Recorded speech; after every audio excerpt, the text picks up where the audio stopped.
masama. It was evil in the eyes of the Lord. Ano bagay ito yung kanyang ginawa kay Bathsheba? Kaya ano pong ginawa ng Lord? Kaya po yung po ay matagal na kung saan si David ay hindi niya nakikita yon. At ang Lord po ang gumawa ng parangan. Sabi verse 12. Then the Lord sent Nathan to David. Nagpadala ang Panginoon. Pinadala ng Panginoon ang kanyang propeta upang magsalita. At si Nathan ay nagbigay siya ng parabola. Ano pong parabola niya? Patungkol po dun sa may magkaibigan. There was two men in one city, one rich and the other poor. The rich man had exceedingly many flocks and herds.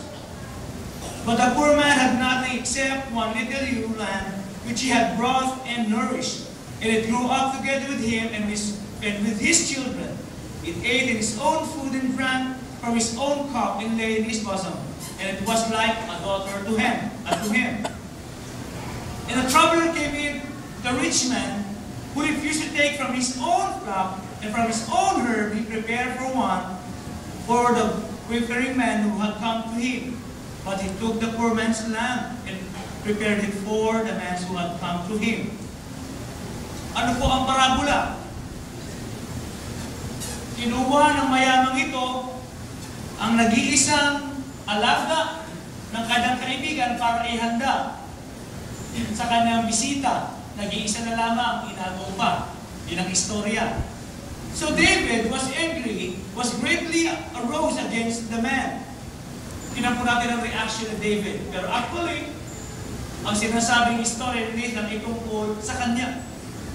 So David's anger was greatly arose against the man, and he said to Nathan, As the Lord lives, the man who had done this shall surely die, and he shall restore fourfolds the land because he did this thing, and because he had no pity.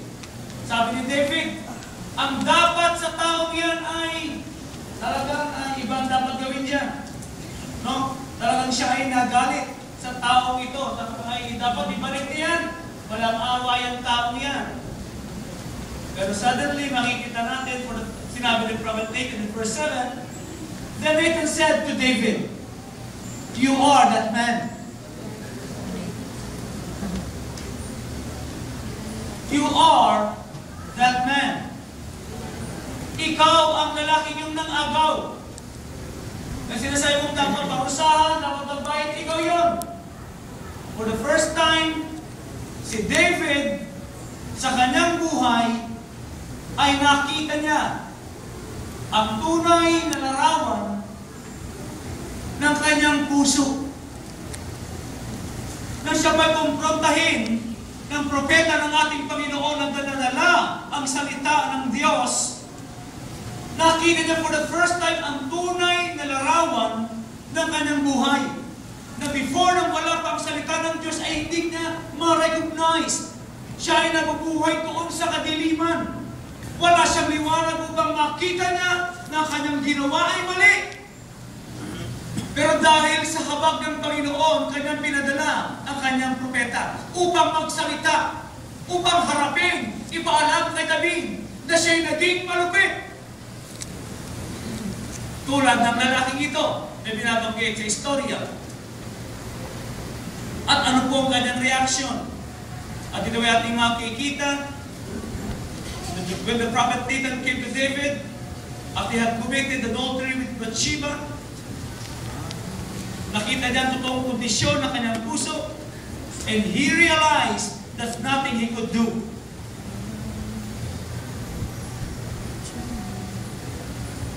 Let us jump doon sa my verse 11.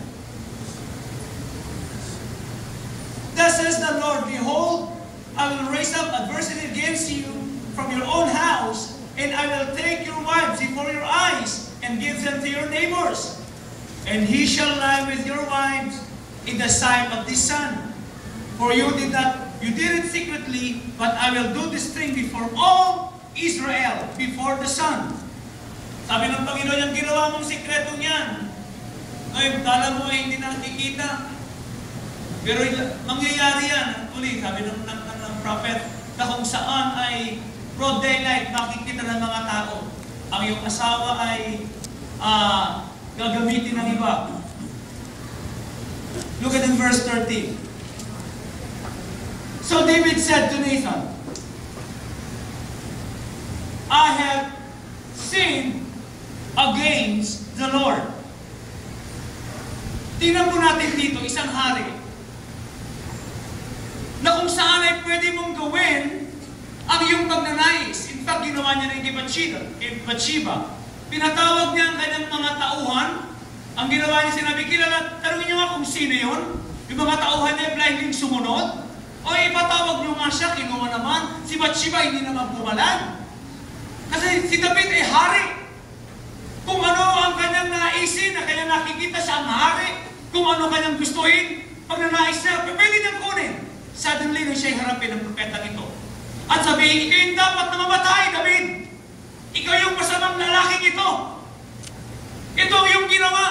Hindi ba binigyan ka ng Diyos ang iyong mga pagnanais? Ginawa ka ng hari? Lahat na yung kailangan ay kanyang binigay? Kulang pa ba yan? Kung kailangan pa, bibigyan ka pa ng Diyos, bakit mo ginawa yan? Bilang isang hari, mga minamahal, napakadali para kay David ang itong gawin. Mga kaawal, nakita nitong propeta ito, ugutan niya ng ulo. He can easily do that. Yes! Bakit? Siya ay hari. Pero here we can see, mga minamahal, kung bakit si David ay tinawag ng Panginoon na kung saan ay isang tao, isang lalaking humahanap sa kanyang puso. At palatandaan ng isang puso o isang tao, meron pong alat ng kanyang buhay. So David said to Nathan, siya po ba ay nagkatwiran pa? No. I have sinned against the Lord. We can see, brothers and sisters, that David's confession was immediate. Ang kanyang pong, nang siya po'y konfrontahin ng salita ng Panginoon, hindi na po siya nagwala-walaan pa. Hindi po siya nag-struggle pa para makita na siya ay nagkamali. Na mali ang kanyang ginawa. Hindi siya nagkatwiran, hindi siya nagdahilan, hindi siya nagtuturo. Isang karakter po ni David ay ating makikita. Oo, marami siyang pagkakamali. Pero si David, sa lahat ng kanyang pagkakamali, humihingi siya ng tawad. That unlike si Saul, hindi po. Kaya si David ay tinuring sa isang pinakamagaling na hari ng bayan ng Israel. Dahil sa kanyang attitude na yun, nagkakamali siya. At always, sa kanyang pagkakamali, he recognized God and he always asked for forgiveness. Yun si David. A man whose heart is always sensitive sa Panginoon. A man easily convicted and quickly repented of his sins. Maasin ang buhay. Pag mayroong pagkakamali, minsan nga po din po may mga pagkakataon na buking na ayaw mong umamin.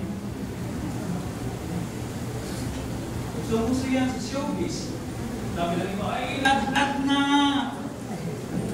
Maglaglag ka na!